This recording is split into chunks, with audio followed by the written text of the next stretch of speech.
to 24.12. Welcome, Mark. So, oh, thanks. Welcome to me as well.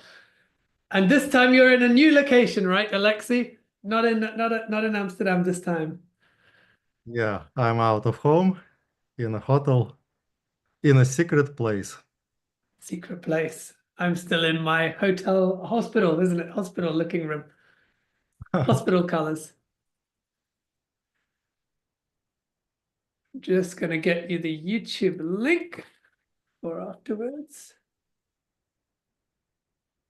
So there's the YouTube link in case you want to watch afterwards. And we'll just give everybody a few minutes to join, and then we'll get started. Yeah, I see many people. Welcome, Alan. Welcome, Alex, Alejandro, Abhishek, Anastasia, Andrei, Anton. And this is only for the letter A. Yeah, tell us where you're from. So we've got Anton from Serbia. I'm in London. Where else have we got? Have we got anyone in, I don't know, South America?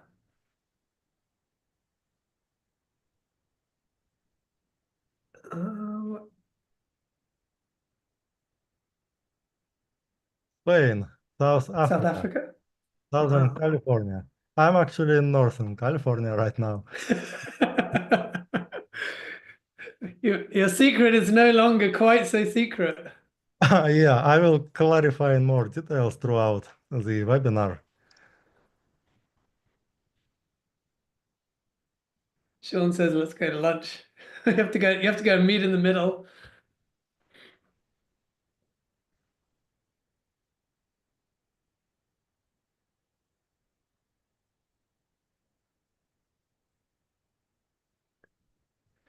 All right, we're 3 past. That's probably when we normally start. So should we do this? I'll hide myself and let you take over then. Let me share. We have so many features. Let's not waste time. So this is ClickHouse release 24.12. ClickHouse New Year release. We will have one guest talk today from one of the creators of Iceberg. We have a lot of content, a lot of features, 16 new features, 16 performance optimizations, and 36 bug fixes. So let's start with something small but nice. Small and nice features. The first one is about a syntax for table aliases. I name it extended table aliases, but it has its own name in the standard SQL. So with this syntax, you define an alias for a table, but also you can rename columns, like define the name A for one column and the name B for another column.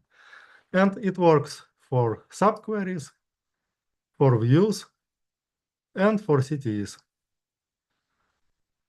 Probably it is not the most useful feature, but it exists in the standard SQL, so now we support it. And another small feature, a small change to the function translate.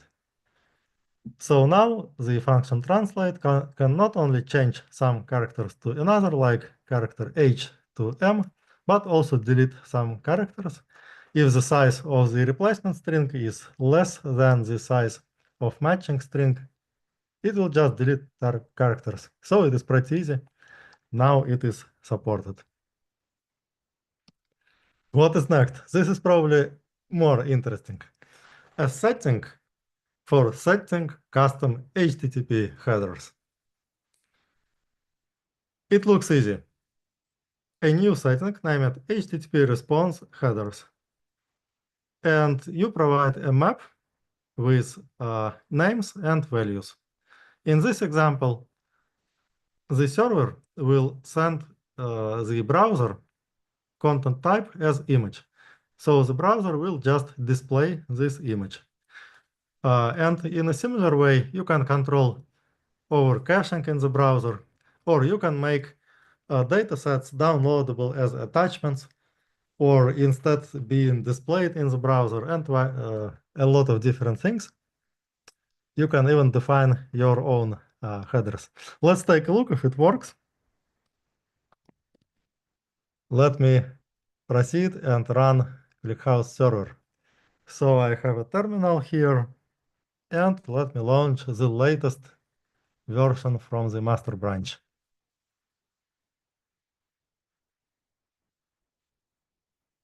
Okay, it started. And let me copy paste some interesting things from here. So first I will open a browser and open this URL. And it does just a query, and this query will output SVG. This is just SVG. Nothing interesting. And the difference will be I can also modify headers. And how it will look. And it will look like this. Much nicer, right? This is my SVG. I can also use it with a view because it is not so convenient to define this header every time in a query. With the setting clause, it is much better to define it in the user profile or in a view. So let me connect to ClickHouse server, and I will copy paste some comments. So let me create a view, name it pictures with this SVG. Here it is. I will also create a special user with this setting modified. Here it is, create user viewer. The user viewer is already exists, so it is probably already created. And then I can use it from a browser as easy as, not so easy.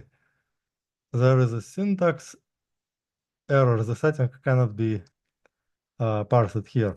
But anyway, if I define it as a map, it will work as expected. So let me switch to the slides.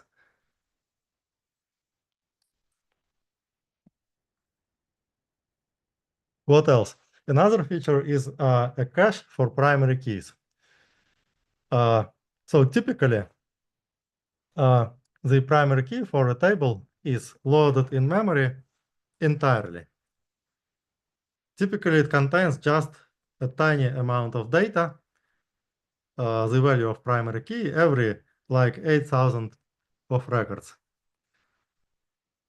Sometimes if a table is really large, trillions of records, hundreds of trillions of records, it can be just too large to fit the primary key in memory.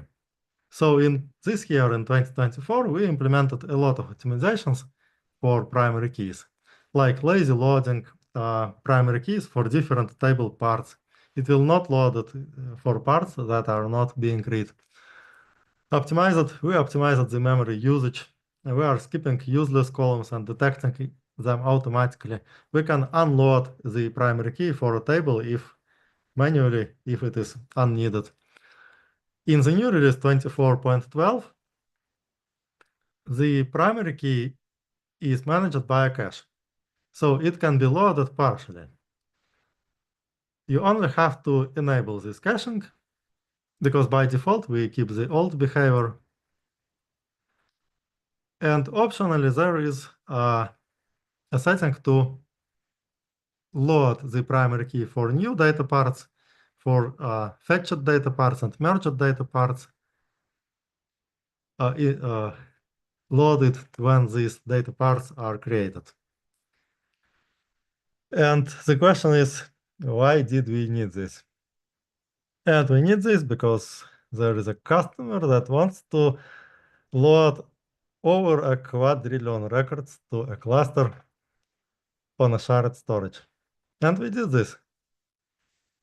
It was a cluster with less than 100 of machines.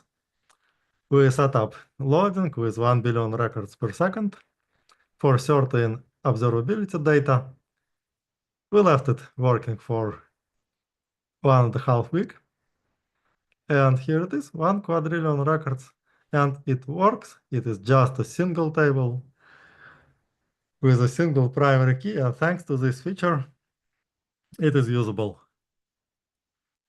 Another feature. Maybe it is not so easy to understand, but you will be wondering, why did not we have this feature for years? So in the new release 24.12, the settings effective on the client are loaded from the server. Like the settings that are relevant on the client, settings for interpreting input data formats.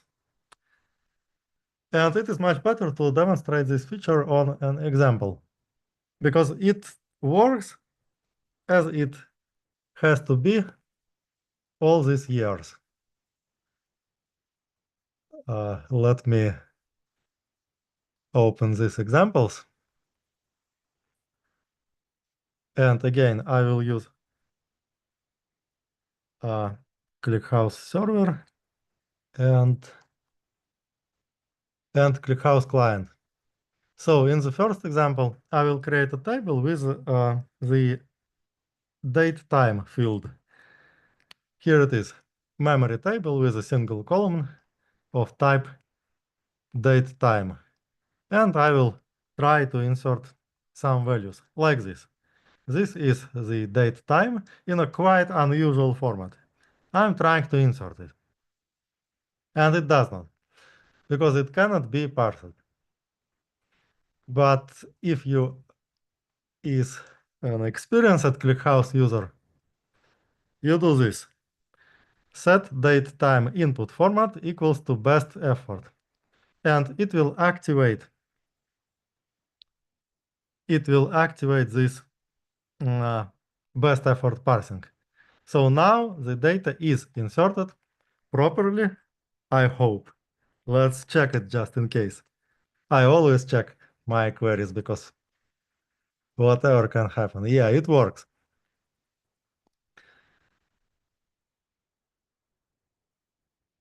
It works. But now let me create a user with this setting.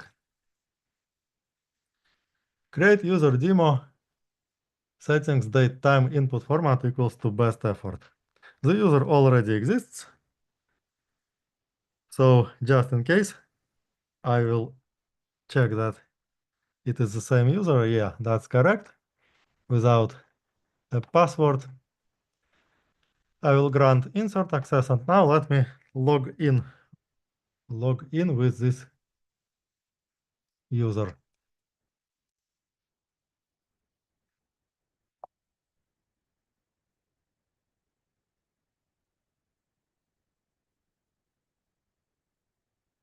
And I will just do the same insert.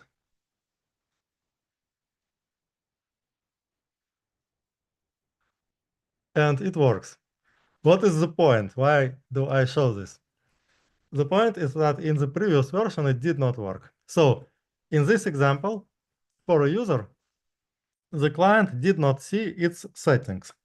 In the new version, the client connects to the server, and the server will initially communicate the actual settings active in this session. So queries work. This is a small change, but it is actually a big difference. Let me see what else do we have. And this feature is actually a small revolution. Automatic spilling to disk. So ClickHouse can do quite a fast group by, order by, in, join, distinct. And if it fits in memory, it will work. If it does not fit in memory, it will throw an exception, unless you define several settings like max bytes before external group by. And it is not new.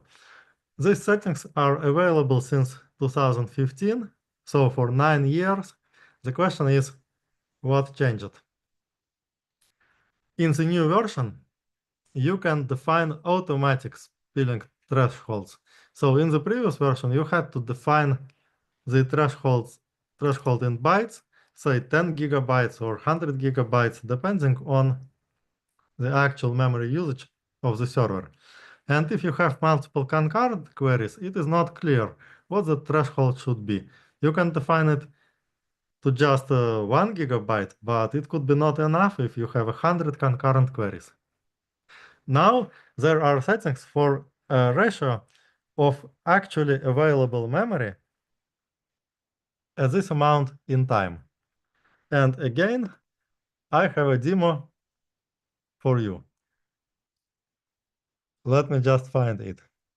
Oh, it should be quite big, and I will use a server, a temporary virtual machine for this demo. So I have two virtual machines.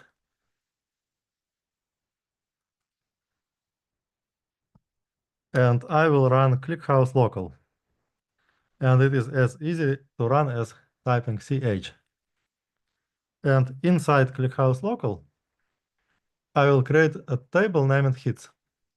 And this table will be instantly attached from an external disk of type web. It is a special feature that allows to attach a table from an external HTTP endpoint.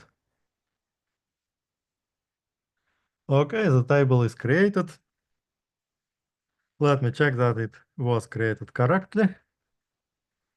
Yes, it is. It contains about 100 million records. And now let me quickly show what will happen. Actually, I have enough amount of memory on the server, so I can run this query successfully. It takes 7 gigabytes of memory, 8 gigabytes of memory.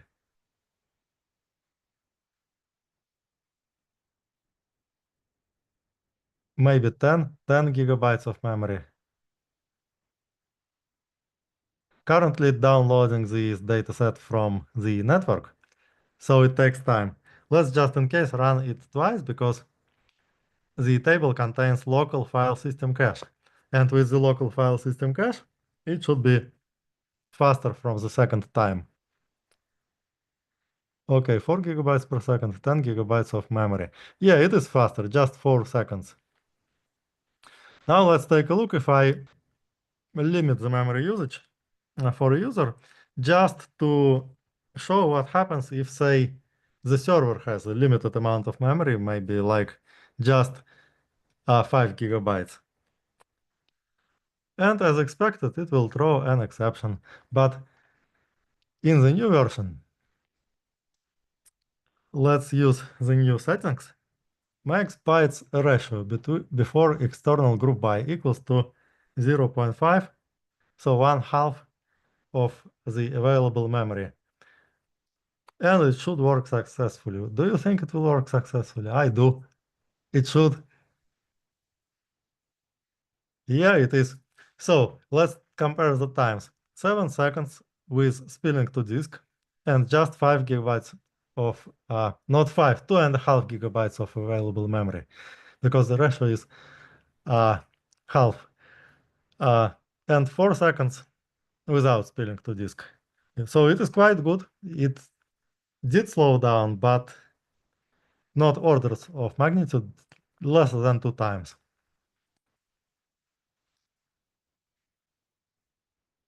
Okay, so now another nice and small feature. Improved usability for enums. In the previous version, enums were not working with the like operator. Now they do. In the previous version, you were not able to use unknown elements in the right-hand side of right-hand side of the in operator. Now you can. Maybe it is not so good to have this change, because in the previous version it will tell you when you did a mistake, like when you did a typo. But in the new version it is compatible. It is like every reasonable SQL database should work. And ClickHouse is a reasonable SQL database, I would say. It sounds too modest. Let's say more than reasonable, above reasonable.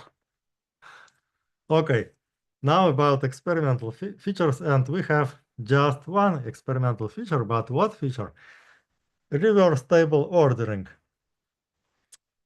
With this new feature, if you enable it with an experimental flag, you can order by a table with a descending order by certain fields.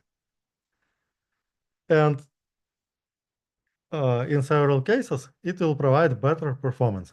If you use queries with sorting mostly by descending order by these fields. Let me validate if it is useful, if it makes sense.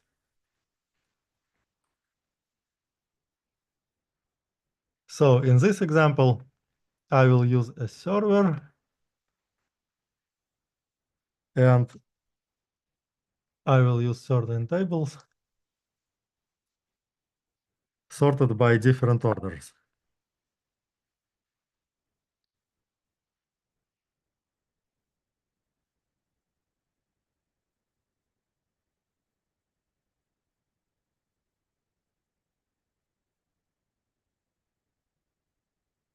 Okay, I have three tables: hits, hits ascending, and hits descending.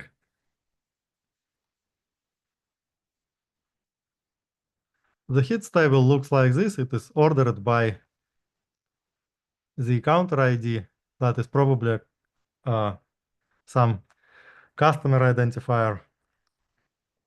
Another table is ordered by event time first, and the new table is ordered by event time in the descending order. And let me quickly run three queries from these three tables and compare how fast they will be. The first one is not particularly fast. And another two are just instant. So the query with not matching order took 8 seconds. The query with ascending order took 98 milliseconds. And the query with descending order took 61 milliseconds. So yes, it is faster. Actually, we can utilize the order even if you sorting by the opposite order. But if the order is fully matching, even by its direction, it will be faster.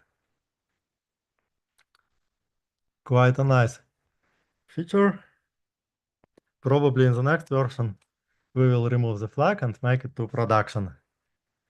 Now about performance improvements. And we have a lot of performance improvements. A ton of performance improvements, and mostly for joins. I promised it, in every ClickHouse version, we will improve performance of joins. And this promise is held. So in the new version, we enabled parallel hash join algorithm by default. It means that not only lookup stage of the join is parallelized, but also the preparation stage is parallelized. And the difference is massive. So I prepared TPCH dataset on my servers, and I have a few queries just to show how it will work. And let me copy these queries, because queries for TPCH can be large. So the first one, actually most of the queries are magically speed up just by changing the algorithm. But let me check on this query, what it is. First of all, let me check that this is the right query.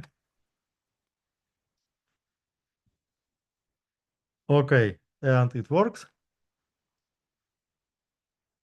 Interesting if the data is loaded here,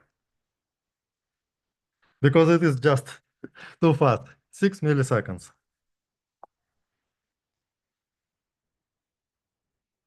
Line order. Line item it is named. It is not loaded, so let me let me use another server. It should be loaded here. And it is also fast. It is almost instant, 100 milliseconds. Now let me check what will happen if I will change to the previous algorithm.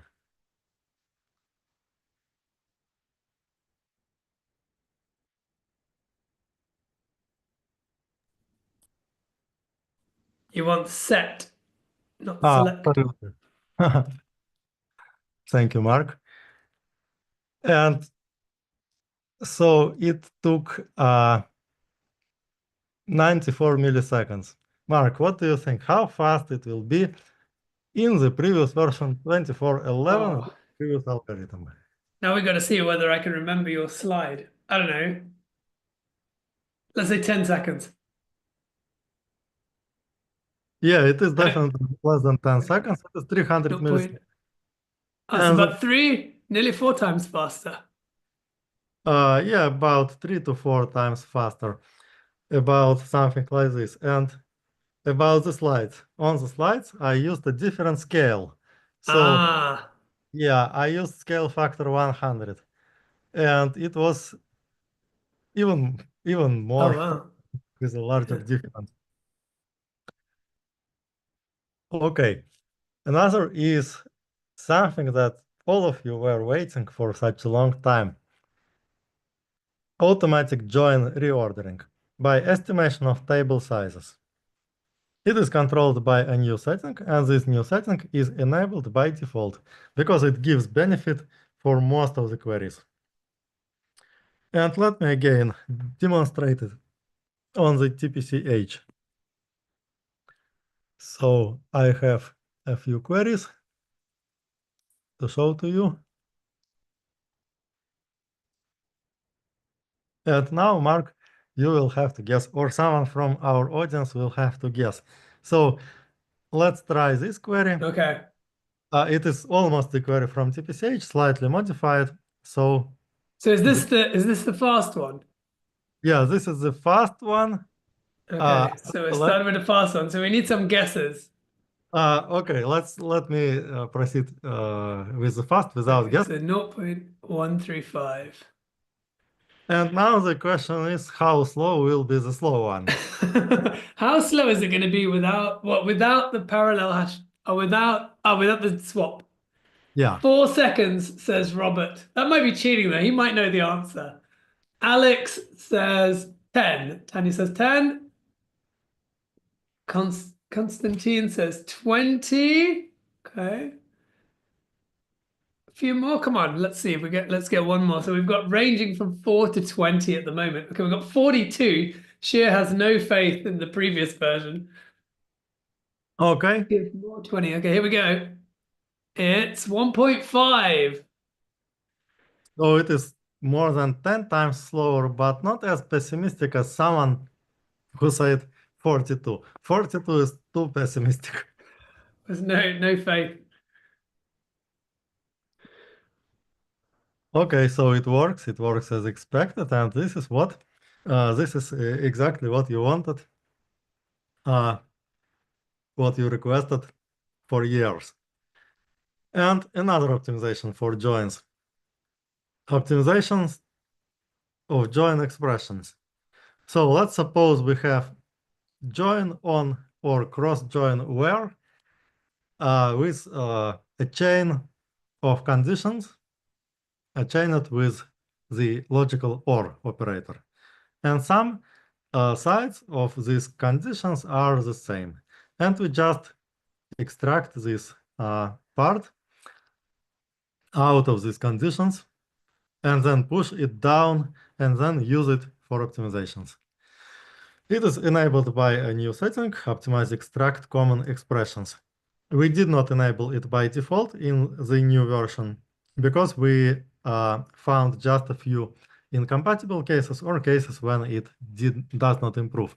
But in general, it should improve your queries in most of the cases. And again, let's try fast and slow query, and you can start guessing while I'm finding this query. And this query will be fairly long. Okay, so is this a more complicated query than before, is it? A little bit, or- Yeah, this query. So how fast the fast query should be? How fast will the fast one be? Let's say, I don't know, 0.5. Okay, That too. maybe. How Robert's fast? done the monkey with his hands over its eyes. I'm not sure what that means. 0.1. Come on, we need some more guesses, otherwise the fun of the experiment is gone. Sean says 0.5. 0.1, 0.5? 0.5. That's all we've Uh, got. We've only got the same guess. no, it is even for Oh, 83 milliseconds. So 0083. And probably, so yeah, 81 millisecond. Now let's try this query without the new setting. okay, now for the slow one. Let's say, I don't know, 1 second. Okay, Come on, we need some more guesses. Dale says 42. I think people are just saying 42. okay, Being it is fancy. longer than 1 second. So Mark, Oh you, no. I had no faith in 24. I had too much faith in 2411. Paul okay, says 10 seconds. I think it's been longer than that already. it is longer than 10 Maybe seconds. Dale's going to be right. Now let's wait 42 seconds and probably just a few seconds. Come on, somebody put in a higher guess.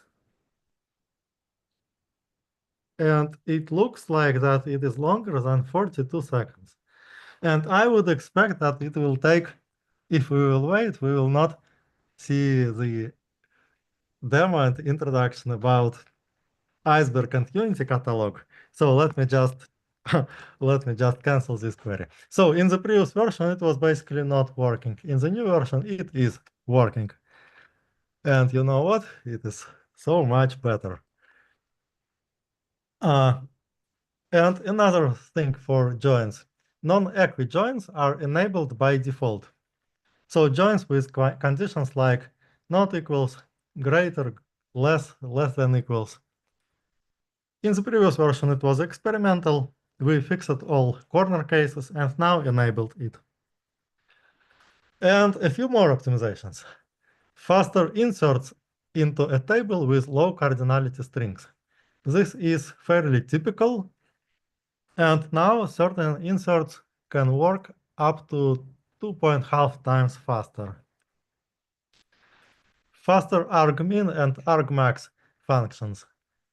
So let me remind, with the argmax function, you pass two arguments. One could be named arg and another max. And it will look at the records with the maximum value of the second argument. And it will return the first argument. It is quite unique in ClickHouse. Probably ClickHouse is the first database management system to introduce these functions in 2016. In other databases, you can find it by names like min by, max by, or something similar. And we have up to 10% increase in performance for integer types, for primitive types. Okay, now let's proceed to something interesting.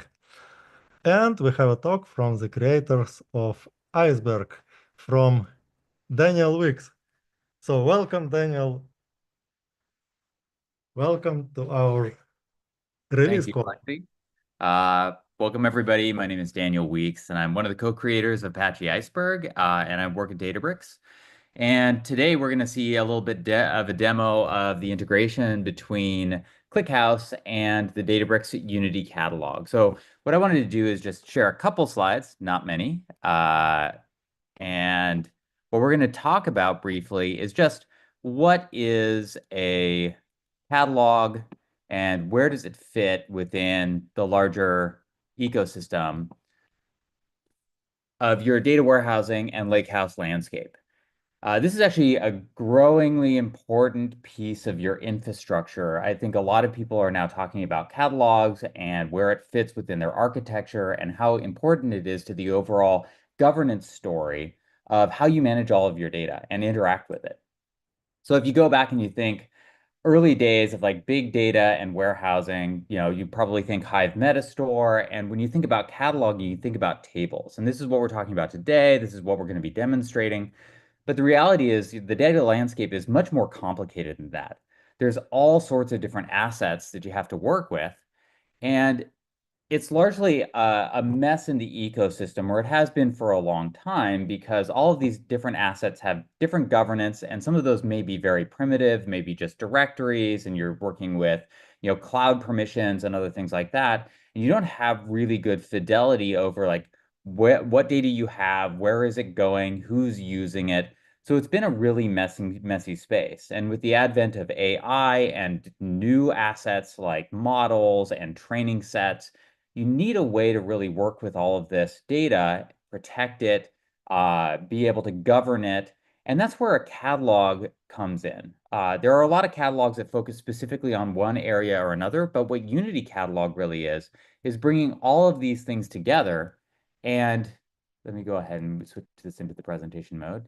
Bringing all these things together and providing a single place where you can both access as well as manage, monitor, audit all of your information.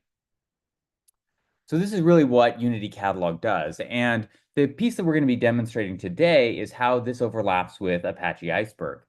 Apache Iceberg has a table specification, but it also has a REST specification. And the REST specification is really about how do you interact with data sets.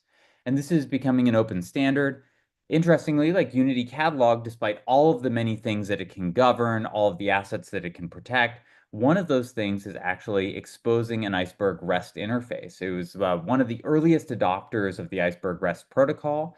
And what this provides is the ability to have open access to your data, but still maintain the governance that you need to interoperate and manage all of that infrastructure. So when you're talking about bringing different technologies, different engines, many of them have started to adopt this protocol, but you still need that governance piece so that you don't have to unlock or provide access to the underlying storage. All of that is actually managed through the REST catalog interface. So this is really important because it provides a standard mechanism to kind of share data, to access your data where it lives. And an important piece of this is you aren't making copies of the data in order to ETL it into different products, which has been the industry standard for a long time. If I want to put my data in this other system, I have to go and do a big ETL and push that data over there. What this allows for is direct connectivity along with the access controls that allow you to get access to the actual physical files, because we're still talking about a lakehouse here where your files are stored in cloud storage or open storage. But you don't want to have to go and configure every single tool with all of the cloud provider policies and everything like that, and try and figure out how to do your governance and your engine configuration all together seamlessly across lots of different tools and capabilities. So like that becomes a very, very messy and complicated space to work in. And what Unity Catalog provides is this interface to expose Iceberg data. You get the governance and you get the connectivity. And I think that's what we're going to be demonstrating here. So I'm really excited to, I guess, hand this over to Melvin, and he's going to walk us through the actual demo. I will show the demo. Oh, you'll do that. Thank you. Thank you, Daniel.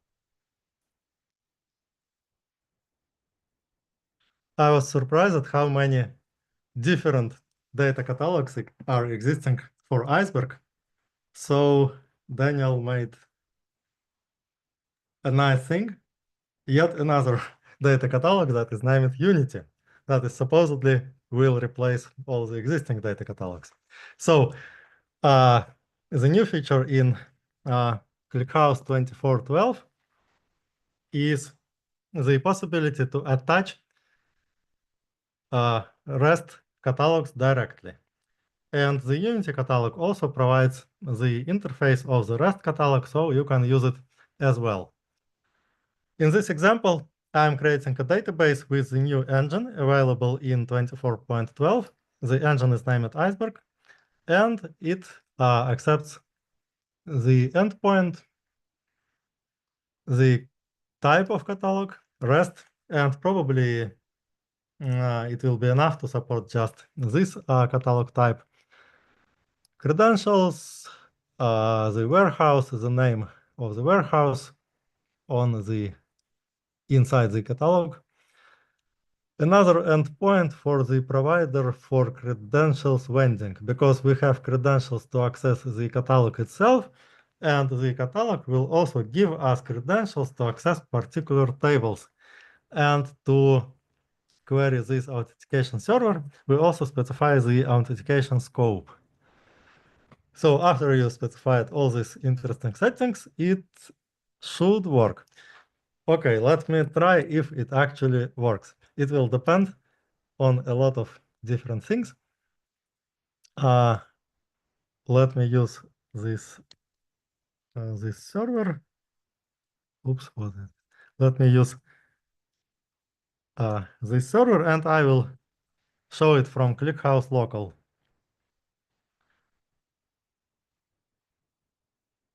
Let me just copy paste these queries from the slides. Not from the slides. Credentials should be slightly different. Here it is. So first of all, let's enable the experimental flag to allow this database engine. Now let me create this catalog. The credentials are real, so you can even test and access our test account in Databricks. But probably after a few minutes, we will drop this access. Okay, so the database is created. Now let's take a look what is inside this database. What do we have? We will use show tables as usual. It takes a bit of time to query this catalog without caching. Probably a few seconds. Okay.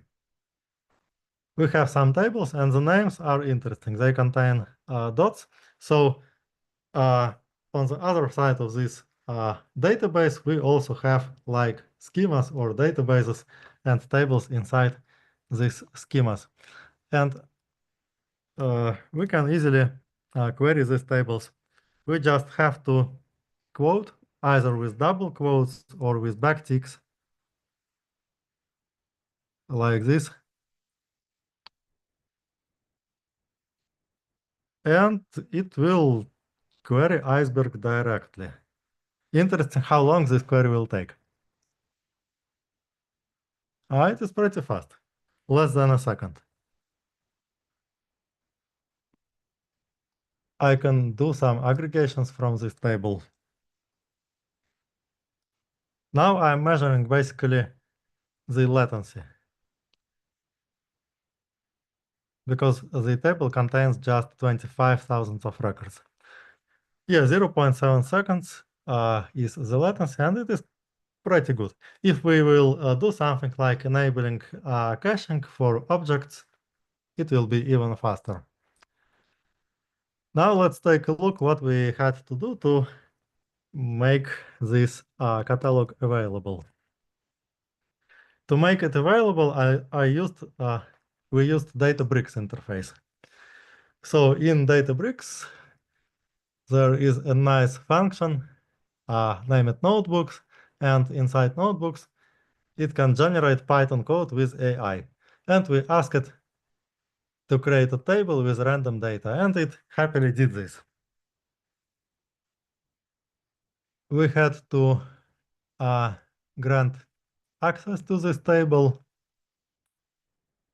And interesting thing is that the table that we created is a table in the Delta Lake format.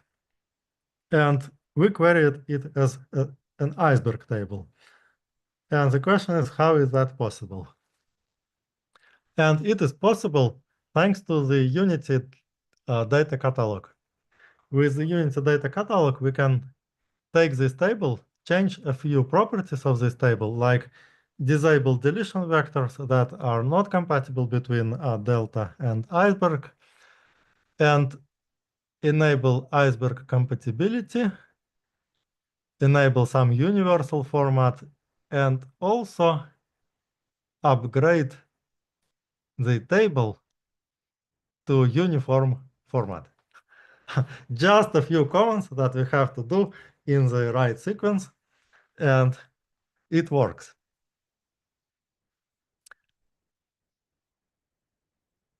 Yeah, I already showed this demo.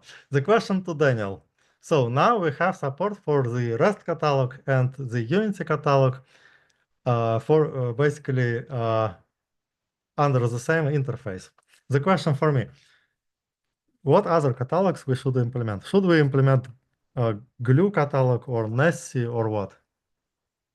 That's a good question. I think Glue has announced that they have Iceberg REST catalog support. So I think what we're finding is that quickly people are consolidating around the Iceberg REST specification, and it handles a lot of those challenges, like you mentioned, of like being able to vend credentials and provide access to the underlying storage as necessary.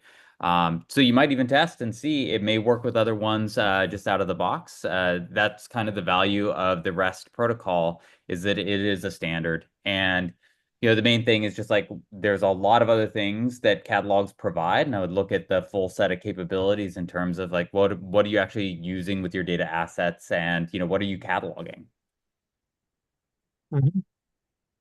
So probably we should pause on the catalogs implementation and proceed with other compatibility stuff. And there is still a lot of work to do, but there is a lot of progress.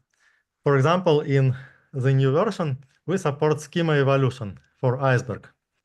So now if you use the Iceberg table function, or if you use the data catalog, it will work if the columns were added or removed or renamed, or data types were changed.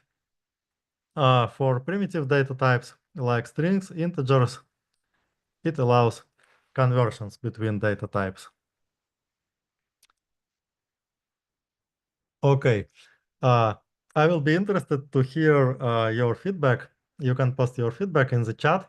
How exactly you use Iceberg and what will be the most demanded feature? Because you should expect that in the next release, we will have even more, even better support for Iceberg.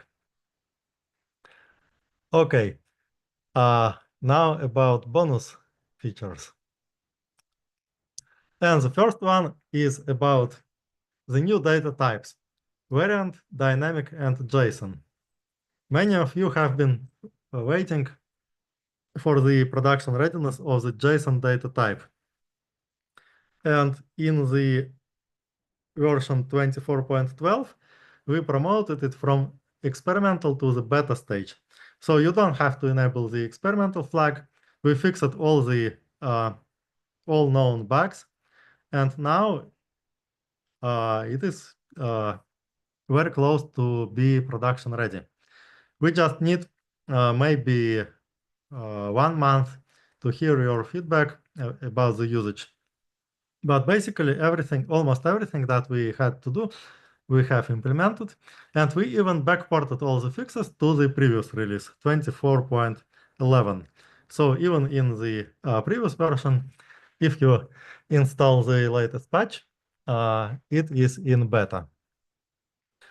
And what is more important, we implemented easy altering from the previous object data type to the new JSON data type. So if you have been using object data type probably for years, now just alter table and you will get all the benefits of the new data type. And additionally, a new small improvement. Now you can use subcolumns of JSON in the primary key or in table indexes. Like in this example, I created a table with just a single column named JSON. And I ordered this table by a subcolumn of JSON. Okay, this is about JSON and what else? Now about integrations. Just a few days ago, we announced a private preview availability of change data capture from Postgres inside ClickPipes. ClickPipes is a product inside ClickHouse Cloud that allows you to continuously import data from Kafka, from S3 buckets, and now also from Postgres. And it will take all the modifications, inserts obviously, but also updates, deletes, alter table, and synchronize it with ClickHouse.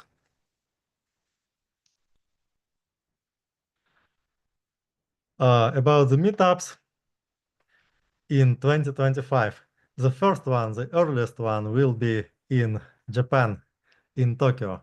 We will also have a big presence in Belgium, in Brussels, with a lot of accepted talks, then London and Dubai. And there is a lot of new announcements in our blog. If you want to read about strategic partnership with AWS, here we go, or how to optimize queries with ClickHouse, or how did we build product analytics for our SQL console, for our UI, migrations from BigQuery to ClickHouse, announcements from reInvent, everything in our blog.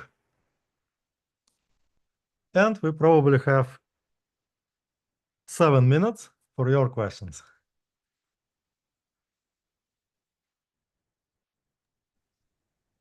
All right. Okay, let's do it. So, hang on a minute. What was the first question? Was, when will Iceberg support be available in ClickHouse Cloud? So now we have version 24.12. It will be released today in the open source.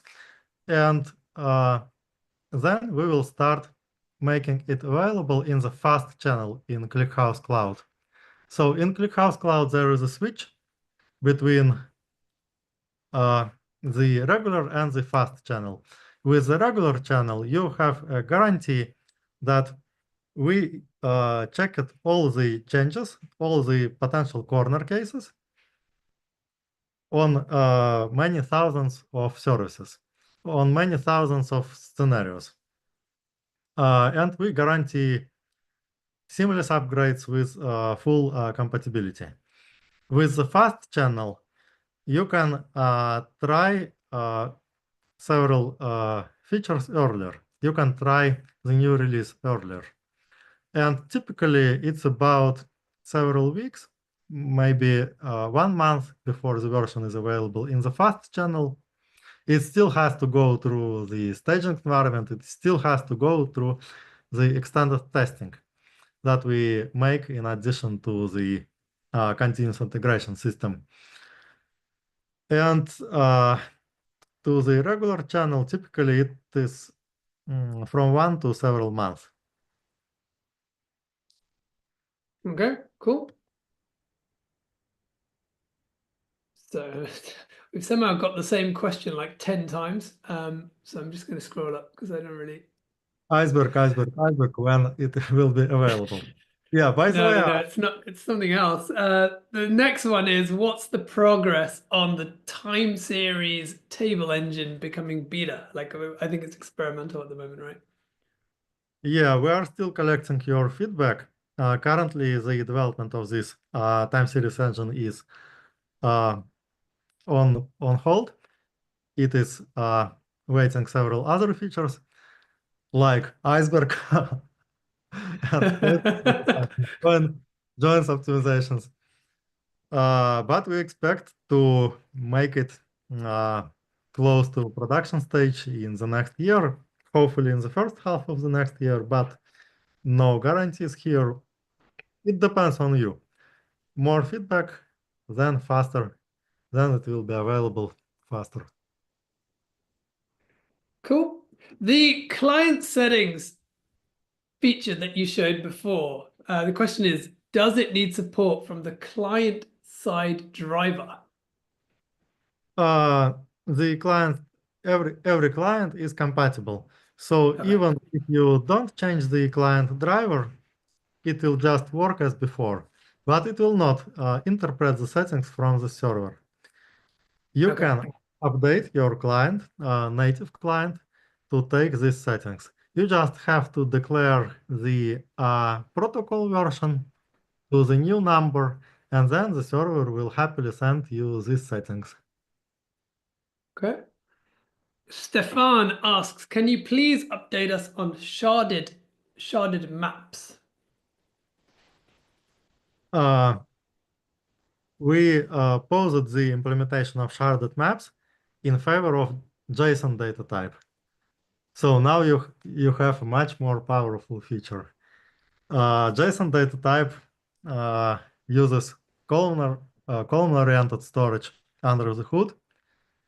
So as long as you have not very high number of unique paths, it will split and store them separately, and the queries will be fast. But anyway, there are still cases for sharded maps. And probably we will come back to this feature. It was not actively developed recently, but it still remains a good idea, and it's worth continuing. Next one, is there a 2025 roadmap?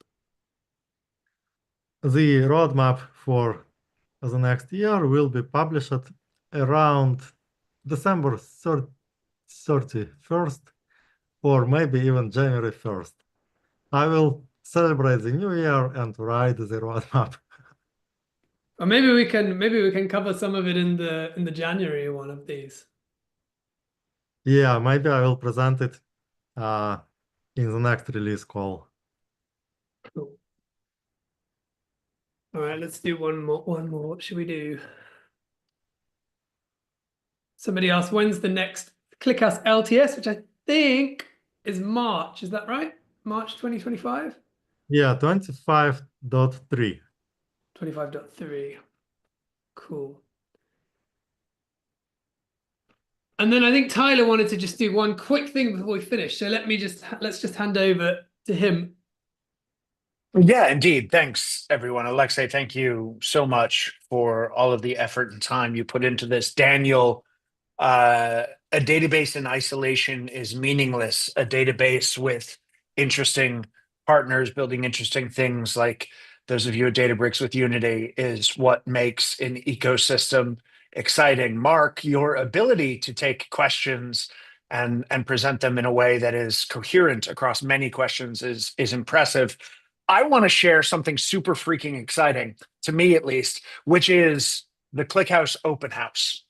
This is the ClickHouse user conference, and it's coming up at the end of May in San Francisco. It will be live streamed around the world to a region very close to you as well. If you go to clickhouse.com and you click on the news and events category, you'll see an area there where you can drop in your name and your email to keep up to date on what we're planning. There will be a CFP.